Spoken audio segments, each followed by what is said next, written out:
గం గణపతయే నమః. సంకటనాశన గణేశ స్తోత్రం. నారద ఉవాచ ప్రణమ్య శిరసా దేవం గౌరీపుత్రం వినాయకం భక్తావాసాం స్మరేన్నిత్యం ఆయుఃకామార్థసిద్ధయే.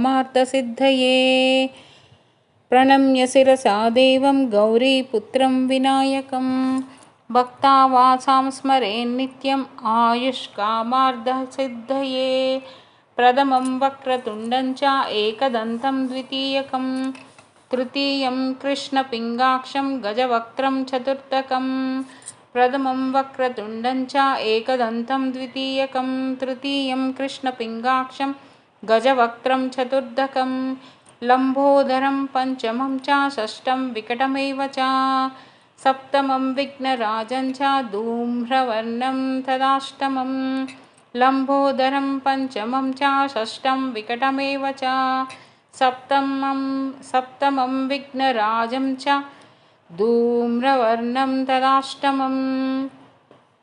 నవమం ఫాలచంద్రం చ దశమం తు వినాయకం ఏకాదశం గణపతిం ద్వాదశం తు గజాననం. నవమం ఫాలచంద్రం చ దశమం తు వినాయకం ఏకాదశం గణపతిం ద్వాదశం తు గజాననం. ద్వాదశైతాని నామాని త్రిసంధ్యం యః పఠేన్నరః న చ విఘ్నభయం తస్య సర్వసిద్ధికరం పరం. విద్యార్థి లభతే విద్యాం ధనార్థి లభతే ధనం పుత్రార్థి లభతే పుత్రాన్ మోక్షార్థి లభతే గతిం. జపేద్ గణపతి స్తోత్రం షడ్భుర్మాసై ఫలం లభేత్. జపేద్ గణపతి స్తోత్రం షడ్భిర్మాసైః ఫలం లభేత్. సంవత్సరేణ సిద్ధం చ లభతే నాత్ర సంశయః. అష్టభ్యో బ్రాహ్మణేభ్యశ్చ లిఖిత్వా యః సమర్పయేత్ తస్య విద్యా భవేత్ సర్వా గణేశస్య ప్రసాదతః.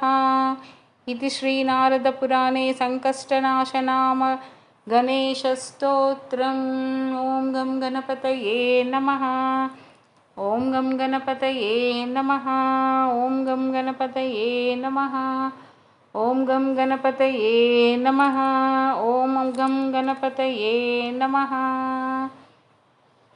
ఓం గం గణపతయే నమః. ఓం గం గణపతయే నమః. ఓం గం గణపతయే నమః. ఓం గం గణపతయే నమః.